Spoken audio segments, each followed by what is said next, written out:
Oh boy, when the rich get exposed pretending to be poor.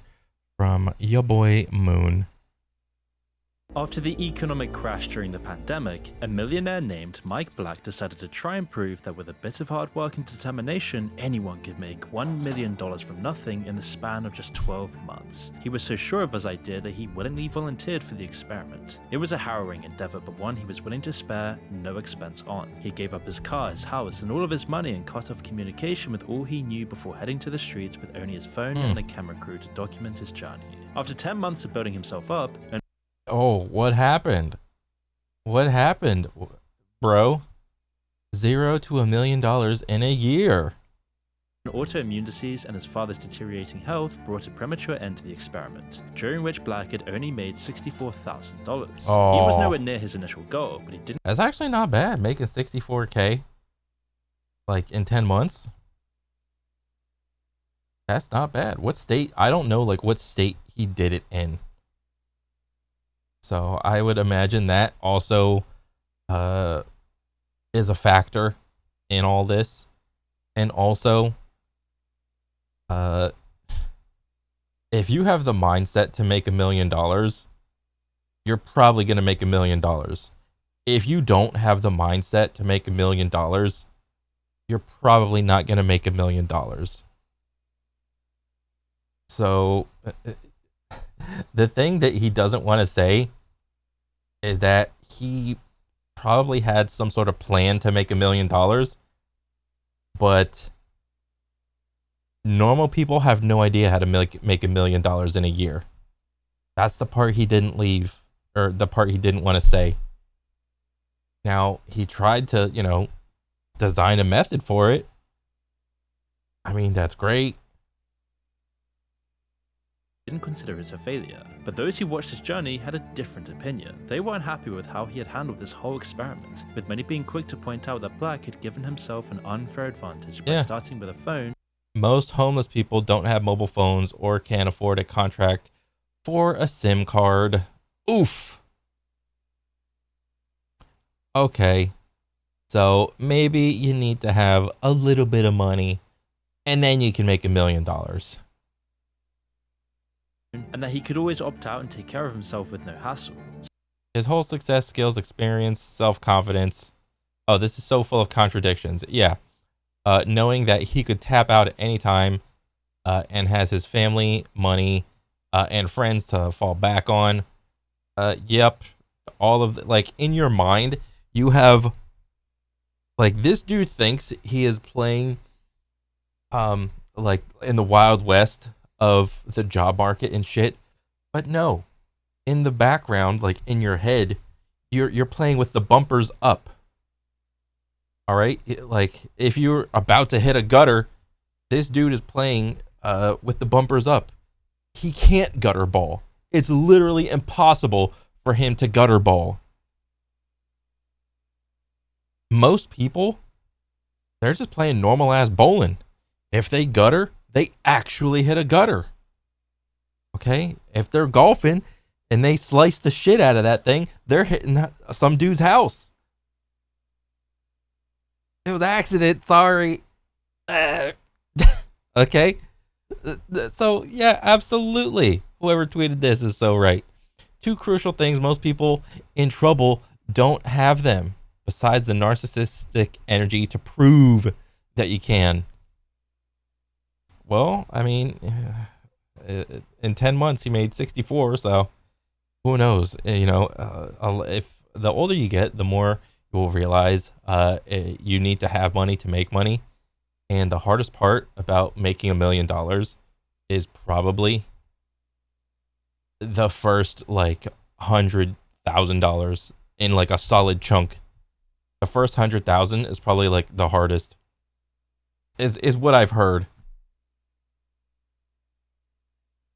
Something that regular people just couldn't do. It became infamous online, and this little experiment became a prime example of just how poorly wealthy people understand the pay gap between them and the poor. When I say there are two different realities that people are living in, people don't even realize there's a whole nother reality. Like, poor and middle class people don't realize that rich people live in a different reality, and rich people have no idea how middle class and poor people live. They will say they do, but they really don't. Being poor is one of the most stressful things a person can ever experience, and often forces them into a lifestyle for survival. So when people treat the poor like they have an easy solution to their economic problems, or being poor is just a fun new experience, it's never taken well by the public. As the wealth gap has grown, average people no longer enjoy watching the flashy lifestyles of celebrities and influencers the way they used to. This is the truest of true motherfucking statements. Holy, I can't begin to tell you how little I give a shit about celebrities, at least in movies anymore. I don't watch the news, Fox, CNN, all the ABC, MSNBC, all that bullshit. I don't watch that. I don't care what John Celebrity, whatever, is doing for their new movie. Don't care. Could care less. Well, I actually do care even less about your political opinions about it. Yeah, that's just how little I care. Because every celebrity has a fucking Twitter, every celebrity has a YouTube. They're also trying to push their own brand. They're also trying to push themselves. Not only do they have to be famous in the movie, they have to grow their brand as like a brand of like a social media influencer. And quickly over the past couple years, like, I don't know, over the past like 10 years, if you want to be able to sell the lifestyle brand of Joe Schmo, then you have to be a social media influencer like everybody else has done up until this point, which includes being active on all the social medias. And it's like, how fucking relatable am I gonna be when I work like a 9 to 5 job and I have to load up my YouTube page and I gotta watch Sally Susan Dippity Doodah trying to peddle me their bullshit after they made like 10-20 million off their like movie that they only worked on, they only like acted for like 3-4 months on. It's like, how relatable is that? You had to work for like 3-4 months and you had to do like a little bit of prep work or whatever to get into the character for a little bit.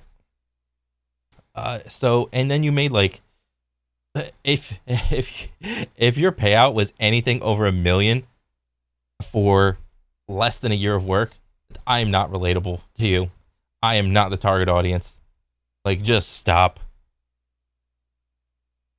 The hyper-consumerism has become less of a future to aspire to and more of a reminder of how much the upper class can and will. And what's even funny, he mentions the flexing. Oh my god. Any celebrity, I don't understand why they don't realize, like all these celebrities, why don't they realize it's bad for your brand if you try to flex in public? It just is. You know what this is kind of like? This is kind of like a musician, like a really good musician that is like a tippy top 1/10 of 1% musician, and they can blast out like a crazy complex solo that only the other like top 1/10 of 1% of musicians can actually appreciate. But to everybody else, it just sounds like, it sounds like gobbledygook, you know? Like, nobody, like the massive amounts of people that are watching you don't care that you are flexing. I don't care if you're wearing like 50 pounds of chains in your 12th Lamborghini because you crashed the other 11 and it's like, I don't care. I literally could care less.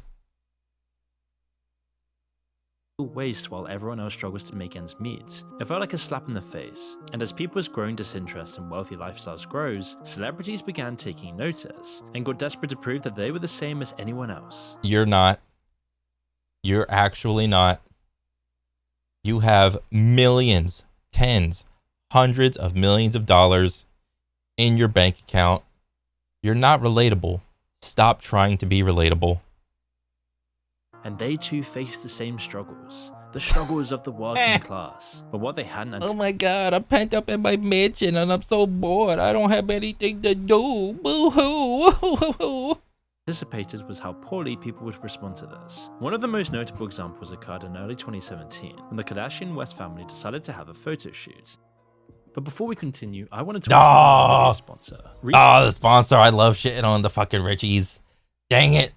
Recently, I've wanted to build a website to promote my own school community, to build a like-minded community of YouTubers, and Odoo is perfect for doing this. Odoo is an all-in-one management software that provides entrepreneurs with a range of applications to simplify the day-to-day management of their business, including invoicing, accounting, project management, inventory, website creation, and so much more. The first Odoo application is free for life, with unlimited hosting and support. They also offer a free personalized domain name for 1 year, and once you have 2 or more standalone applications, you can then switch to a paid plan. And one of my favorite features personally is the Odoo website builder application, as it's a really powerful tool for creating website quickly, easily, and efficiently, all free of charge, which you can use for a blog, to promote your products, to create an email list, anything you want. As Odoo keeps pace with your evolution, allowing you to add additional applications as you grow and your needs change, all without you ever having to put in your bank details for a nasty surprise. Now, the site builder is really intuitive and easy to use. No technical skills are required. Beginners and advanced alike will find their way around. Just simply drag and drop blocks, and you can customize each of these blocks, adding content like images, text, video, documents, and with functionalities like animations on these blocks, images, changing typography, colors, and image shapes. And if you're ever short of inspiration for your website, ChatGPT can help you generate text or reformulate parts of it within the website builder itself. It's so simple to use, and it's a really powerful tool for creating an... Well, if I ever plan to make a business to actually sell something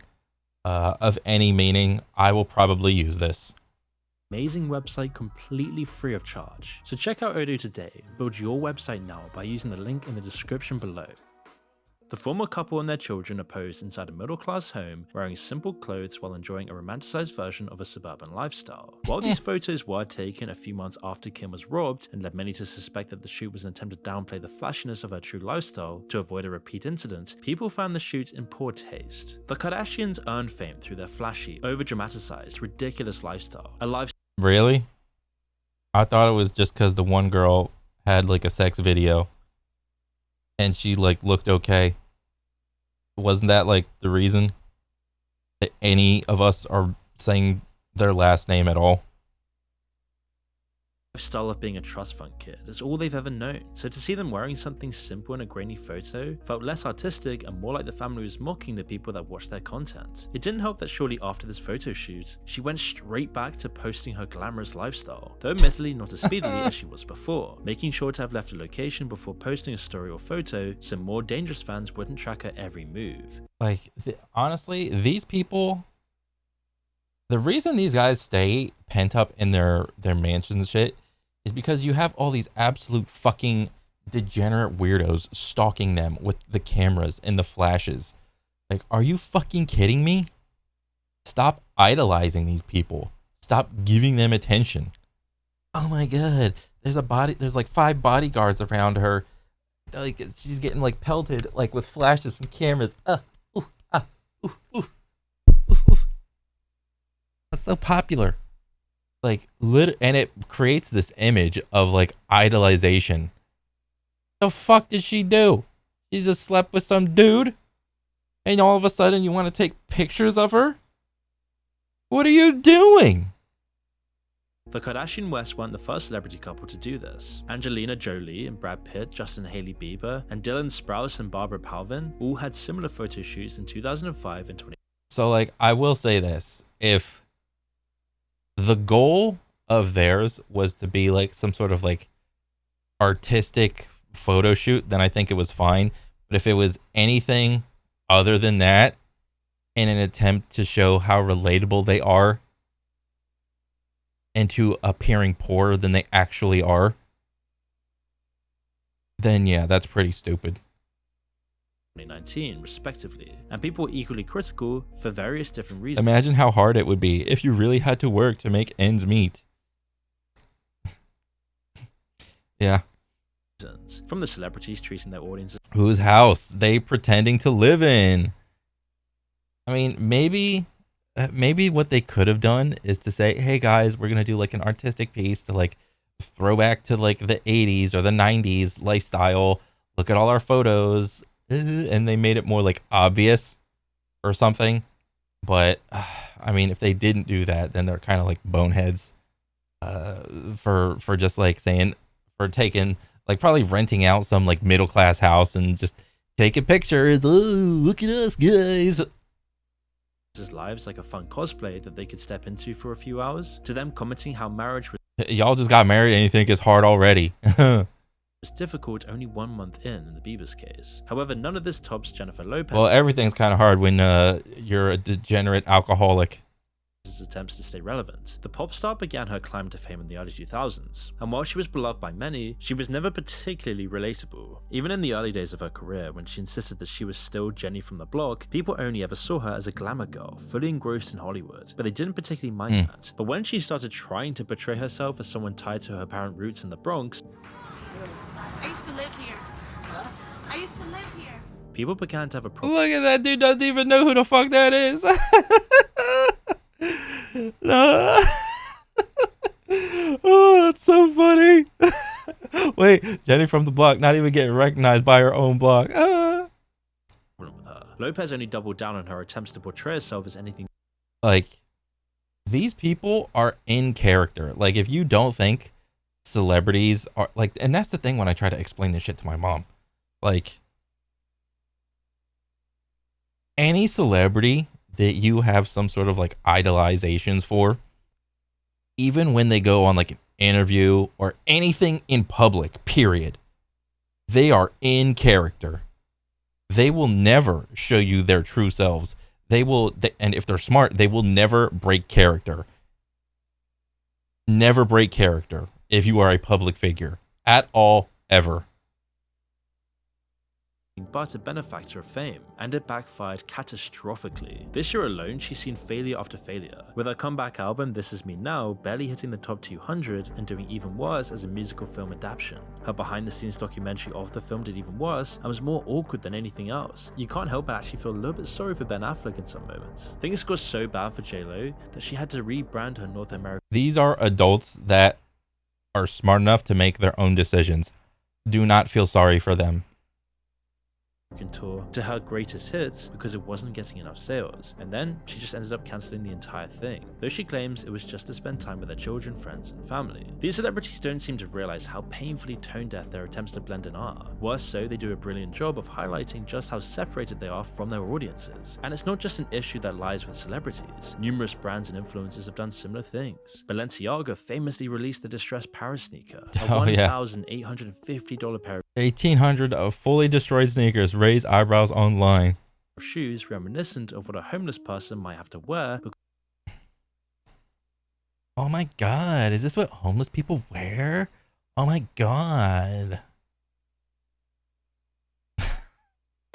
Because they have access to nothing else. It's like their wealth has made them completely blind to the reality of what they're actually doing. A sentiment particularly true of 20-something-year-olds living off of their parents' money with no clue what their purpose in life is. Of course, this is fairly harmless. Bro, like, if you bought this, you are an absolute bonehead. Are you kidding me? In the grand scheme of things, and nothing really to shame here. But what is to shame are the Trustafarians, deliberately dressed in overpriced homeless-looking clothes or stereotypically indigenous clothing to play. This is just hilarious to me. Like, my character, like, identifier instantly goes off when I see shit like this. Themselves off as members of a notably poor, oppressed social class, do copious amounts of drugs, and then spending their days preaching this woke enlightenment they receive while tripping. Honestly, I don't think these guys, I don't know who the fuck any of these people are. I don't think these guys are playing around. This is their actual lifestyle. There was probably some video that these guys made, and they're talking about their dream catchers, their crystals, their auras, their magic rocks, their special plants. I don't think these guys are being like too far from who they actually are. To anyone willing to listen on social media. The worst part about their lifestyle is that while living on the streets with Yeah, this ain't a good look. people who were clearly struggling far more than they were, Trustafarians often take advantage of the generosity of these poor people, knowing full well that they still had direct access to What the fuck was that? A Trustafarian or a Rastafarian? A Drustafar? I can't really, like, what? their parents' money and didn't have to worry about where they would sleep or when they would get their next meal. It's particularly bad in places like Oh, so they're rich and they still dress like that. I mean, if you're rich, you can pretty much do whatever the fuck you want. I mean, it don't bother me. Vietnam, where you see these rich trust fund kids going on holidays and then doing a thing Like, if you're a trust fund kid, dude, and you just got, like, you spawned in lucky, my advice would be do not flex. Get a hobby, get really good at it, work out, try to do like some good around your town or something. Like, that's about it, man. Like, what else are you gonna try to do? If you want to go over here and be like, oh, the money's not enough, I want fame and notoriety along with the money, then there's an issue. Then you're just attention seeking and nobody gives a shit about you. called backpacking, where they go around these poor and impoverished countries begging so that they continue their traveling, acting like they're fighting for a cause while taking away from people actually in need in these countries. And I mean, really? There's a rich person bumming around pretending to be homeless, taking up all the money and gratitude from like normal homeless people don't even get a lot of gratitude or like a lot of help from like regular people. I go like driving around Walmart all the time. These motherfuckers just camping out on the corner with their little like cardboard signs all the time, and I see so many cars pull by these people. Like, whatever, this has to be like some like goofy city, because like at least around me, bro, there ain't no fucking homeless people getting like buku bucks. They become so convinced of their own moral superiority that they will try to get others to live as they do, even if they don't have the means to do so or the trust fund at hand. And most of the Bro, if you typing out and like markering up some piece of cardboard and it's like a paragraph, I ain't reading that shit. I'm just driving by. I'm just walking by. All right? I ain't watching that shit. Are you kidding me? I'm not reading your stupid little thing. time, they don't even recognize their own hypocrisy. Some preach about living an anti-consumerist lifestyle and entirely focused on spirituality and creating Yeah, I want to reap all the benefits of society without actually participating in society. Oh, wow. Oh, you're so transcendental. Ugh. art, which again isn't necessarily a problem, but they're achieving this simply because of their parents' money, only to turn around and drop thousands of dollars on massive events and clothing, and then complain about the government and the system and how hard they Bro, none of these people know even, bro, the government doesn't even know how the mechanisms of the government work, let alone some random ass trust fund person.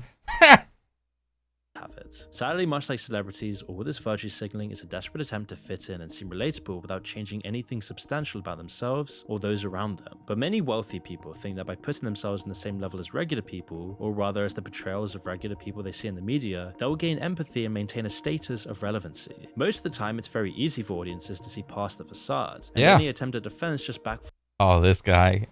This guy. backfires in their faces. Sam doesn't need the money to buy a Lamborghini or to buy a Rolex or to impress his friends. In fact, his car is a Toyota Corolla. Hold on. That's his public car. That's his everyday car that he literally has to drive around in. Hopefully he tinted the shit out of it to blend in with society. Because the moment you pull up in like a top of the line exotic car, you literally out yourself as having money. You become a target on the road. You're yelling, "Look at me, guys. I have all the money. I got the red Lambo. I got the red Corvette. I got the purple cosmic Bugatti. Look at me. Look at my attention. I need some attention." That's what you're doing. Hold on. Where's your car? It's that one there. They don't make anything easy for themselves by glamorizing stereotypically poor lifestyles. A classic example of classy if you're rich, trashy if you're poor is van life. A trend chock full of younger millennials who sold most of what they had to buy a van, refurnish it, and travel the world, all without the constraints of the materialist world, which sounds absolutely amazing. It's a really inspiring and amazingly cool movement. You watch these videos and you want to be a part of it. No, I don't, actually. Like, who gives a shit? You've seen one beach, you've seen them all. Who gives a shit? What, I want to lie in bed on a beach? What? Live on the road and be carefree. And while it's nice to watch conventionally attractive couples enjoy adventures on the road wherever they go, many of these videos are... And what's even more sad is that people will watch this and actually, like, subscribe to these people, believing that, like, this is a lifestyle. And it's like, me as a dude, I actually meet people that believe in this. Even, like, older men. The older man version of this is getting some sort of money from either their pension, or they win the lotto, or they make a business, they buy some land, they start a business, and then all of a sudden they want to go out living in the woods, make their little log cabin just away from society, don't want to participate in society, nobody fuck with me, leave me alone, I think you're all stupid. It's like, that is just as much of a fever pitch as like any of this shit that I'm watching in front of me. Complete fabrications of the truth. What a lot of people forget is that while you can search #vanlife on any social media platform and find it full of people loving life on the road, a significantly higher portion of people live a very different kind of van life. While trending couples usually choose to live in a van to go on adventures, many people living in their vehicles did not have the luxury of that choice. They were forced to make the lifestyle switch because they could no longer afford their rent and had nowhere else to turn. They're not enjoying life on the road and traveling from exotic destination to exotic destination, they're just trying to survive with what they have. And unfortunately, sometimes the van lifer influencers make life a lot more difficult for those who are surviving by the skin of their teeth. Yeah. As the trend became more popular, people soon found their little towns overrun by van lifers hoping for a new and interesting experience. Whilst at first it might have been nice to see their quiet little spots getting some appreciation at first, it soon turned into a nightmare. Really? Many van lifers were prone to leaving a massive mess behind once they were done taking their pictures. Damn, van life motherfuckers just polluting and shit. Oh.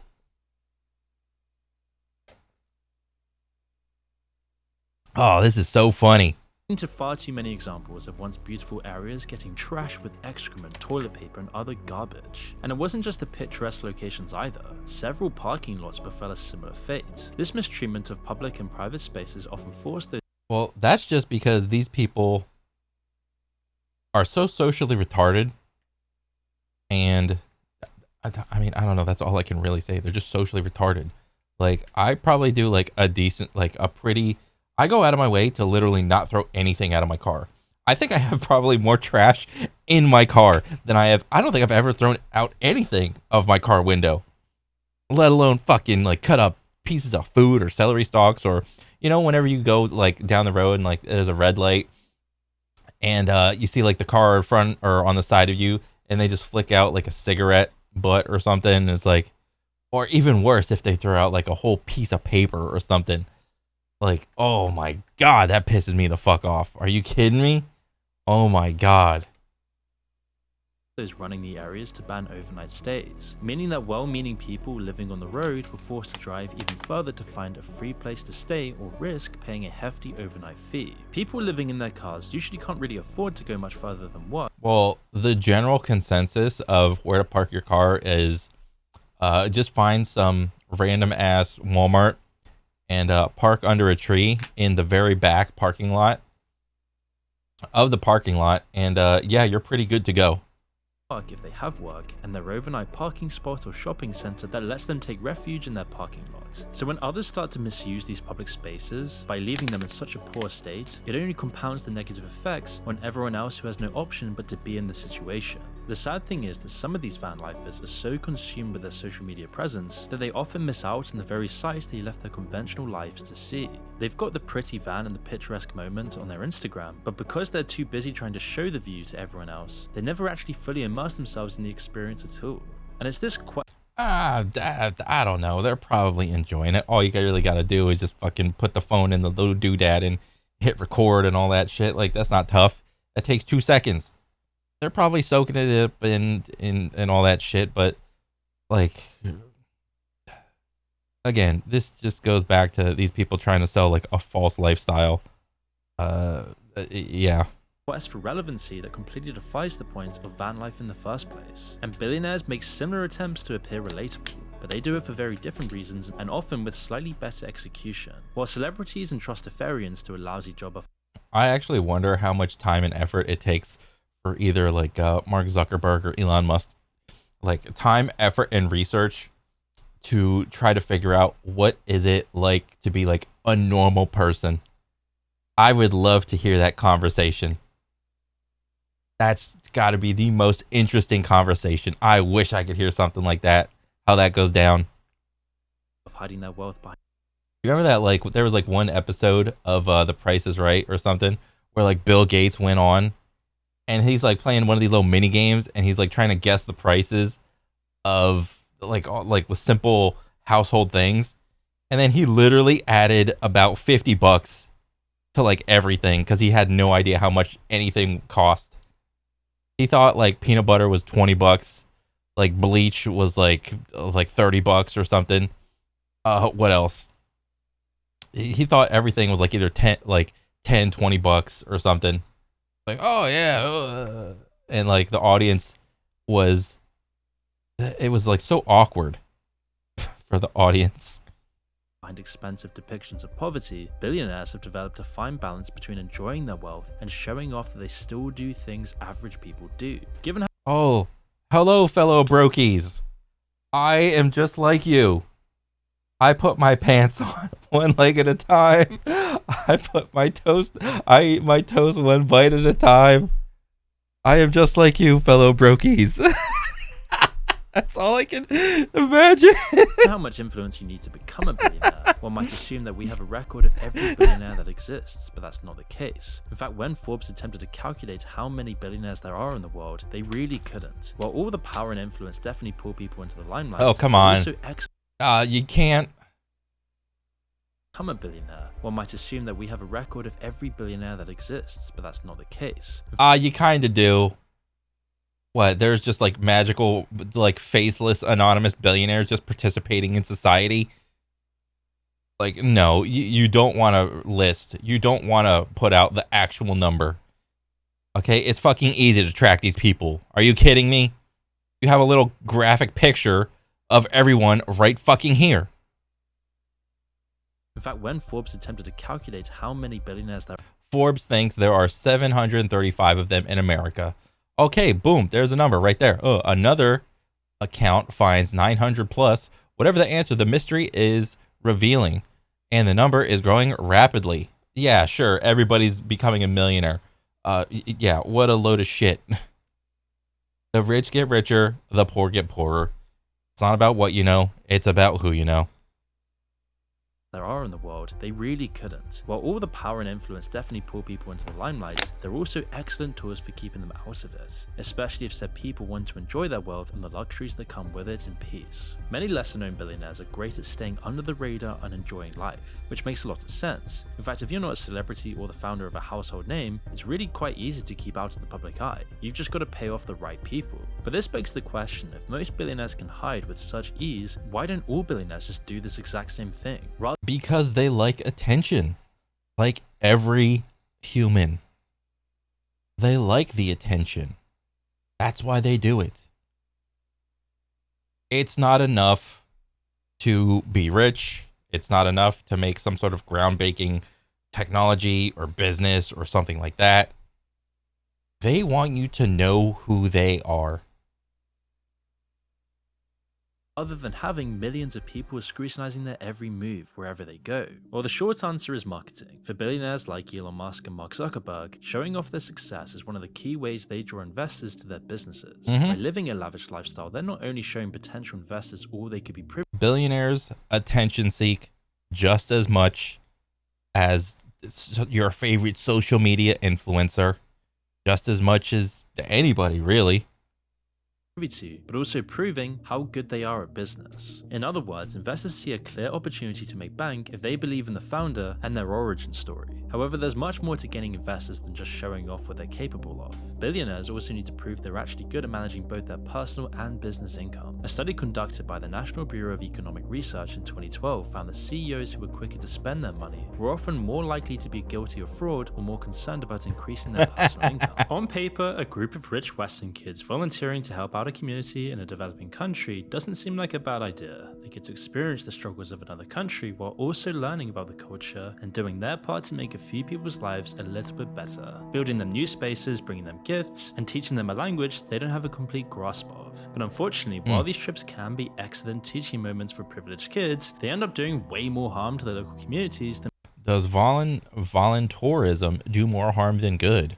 people actually realize. While volunteers may feel good about helping to change the lives of a few helpless individuals, many host communities often suffer for it. These volunteer programs, which given the nature of the experience, quickly earn the name voluntourism, not only make a spectacle of poverty to inflate the kids' sense of importance, but hinder any attempts their host community makes at improving their living situation. Most volunteers participate. So I am kind of like unfamiliar with this little voluntourism industry. This is news to me. Participating in these programs are fresh out of college and have no idea how to teach English to a group of kids who don't understand the language, much less lay a brick. While they might mean well and are happy to provide free labor, they're taking work opportunities from local laborers, and most of what they do is so bad it has to be redone. In 2014, Damn. That's kind of funny though. So like at the end of the day, if like the main people that they're helping have to go back and fix their mistakes, are they really taking away jobs and shit? Like oh man, that's so funny. a woman named Pippa Biddle went viral after she told a story of how she and her fellow voluntourists were, quote, so bad at the most basic construction work that each night the men had to take down the structurally unsound bricks that we had laid to rebuild the structure. Oh, so there's all your job opportunity right there. They make something, they learn how to demolition and build.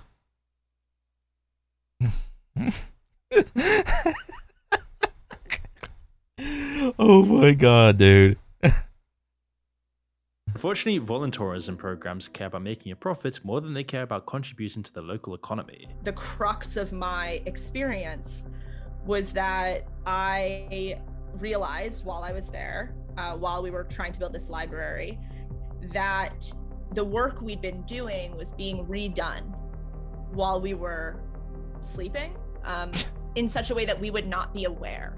A terrible reality that gets worse when you realize that in many cases these programs instead they become reliant on the financial and human resources of foreign volunteers, which can ultimately harm local economies and discourage the growth of local businesses. I mean, honestly, the whole foreign volunteers, bro, if you hire some foreign volunteers that actually know how to do construction, this is a non-issue. Okay, you're just letting people that don't do construction do construction. No shit. That's not going to be good. I could have told you that. Have brought local economies to a dead halt. The communities have become so reliant on foreign Just stick to keep teaching the kids languages or whatever the fuck you were doing.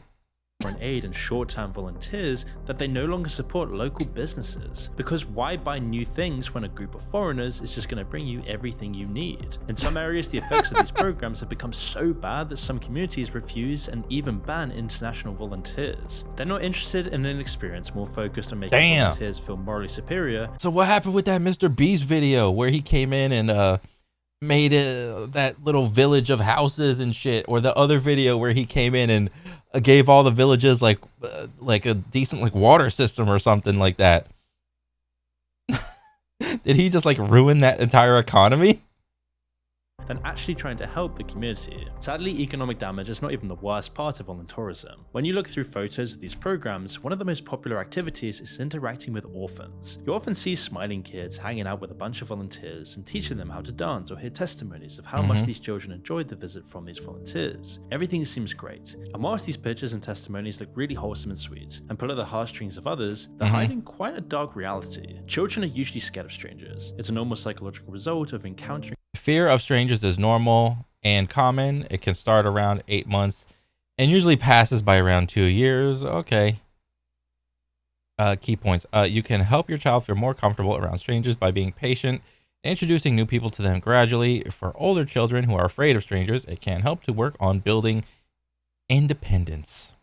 Something unfamiliar and is often encouraged by parents to keep them safe. However, the children living in volunteerism frequented orphanages are incredibly affectionate. They will cling to new volunteers the second they're introduced. Studies by child psychologists in South Africa of orphan children exposed to a revolving door of foreigners might be hyper affectionate because they are constantly forming bonds with outsiders who, inevitably, abandon them. While it They're not abandoning them. They're going there for their little business trip, and then they're dipping like a month or 2 or 3 later, however it is. They're not abandoning them. To all these like foreign people, this is merely business. But the little kids don't know that. They're like, oh look, the foreigner that came in, he helped us, and you know he's like building shit and teaching us languages and painting yellow circles, and I like him, and oh he's gone. makes for some lovely Instagram photos. This clinginess is an unfortunate result of these kids forming a bond with the volunteers who abandoned them a few weeks later, just in time for the new group of volunteers. Talking to young people that have grown up in orphanages and been on the other side of this volunteerism experience, that they have intense feelings of abandonment and shame. Really? And they are constantly exposed to this stream of well-intentioned visitors. So if the orphanages can see this, why are they still allowing it? Wouldn't it stand to reason if the kids are growing up and like having these intense feelings of abandonment that the orphanages should stop doing that? That want to interact with them. The worst part about the whole situation, besides the psychological damage these children will be carrying into adulthood, is that 90% of the children in these honestly, this is like, I'm starting to understand it more. Like visiting like orphan kids in another country is like probably going to like the pound and seeing like all the little kittens and puppies, and you're just like playing with them like, oh, you're so young and naive, you don't know better, oh, but you're so cute, oh. And then you just leave. Like you get your fix, your dopamine fix as an adult to like play with the little kid or the little like kitten or the little puppy, and then you're just like, I'm out. You have no intention of adopting anybody, anything. And you're just like, oh, this is just for me. Ooh, and then you're out. That's what this reminds me of. Orphanages have living parents and are separated from their families so that volunteers can brag about the fact that they volunteered in an impoverished community and were loved by their kids. The funny thing about all the wanting to make a difference by improving the lives of others and getting a first-hand experience of the struggle talk is that there are plenty of opportunities for people to apply to domestic programs, to help the homeless, the people struggling in your own country, but most of the time people don't want to do. How are you diabetic and hungry?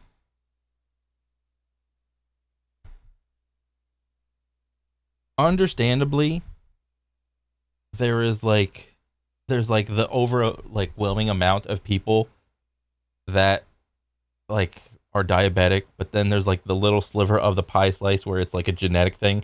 It's not because they're fat, but damn, like over 90%, like I forgot, like was it type 1, type 2 diabetes? Like you diabetic and hungry? I don't know. Maybe I'm starting to sound too much of like an asshole, but this is like an oxymoron.